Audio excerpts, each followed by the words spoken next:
Hello అందరికీ. ఇంటికి ఎవరైనా ముగ్గురు నలుగురు చుట్టాలు వస్తే కంగారు పడిపోతూ ఉంటారు కదా.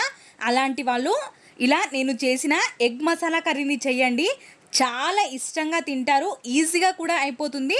పెద్ద ప్రాసెస్ ఏమీ ఉండదు. మీకు ఈ వీడియో కావాలి అంటే వివరంగా చెప్పాను. వీడియో కింద లింక్ని ఇస్తాను, తప్పకుండా వెళ్ళి చూడండి. మీరు కూడా మీ ఇంట్లో ఒక్కసారి ట్రై చేసి చూడండి. చాలా బాగా ఉంటుంది ఈ కర్రీ. రోటీతో కానీ, చపాతీతో కానీ, పూరితో, రైస్తో అన్నిట్లోకి సెట్ అయిపోతుంది ఈ కర్రీ. ఎంతో రుచికరంగా ఉంటుంది. మళ్ళీ ఇది ఈజీ ప్రాసెస్ కూడా. పిల్లలు ఎప్పుడైనా అడిగారంటే మీరు చిటుక్కున చేసేసే కర్రీ ఇది. చాలా ఈజీగా కూడా అయిపోతుంది. కాబట్టి మీరు ఈ కర్రీని ఫుల్ వీడియో చూడండి. అలాగే నా ఛానల్ని మీరు సబ్స్క్రైబ్ చేసుకోకపోతే సబ్స్క్రైబ్ చేసుకోండి. మీ ఫ్రెండ్స్ అండ్ ఫ్యామిలీకి షేర్ చేయండి. Thanks for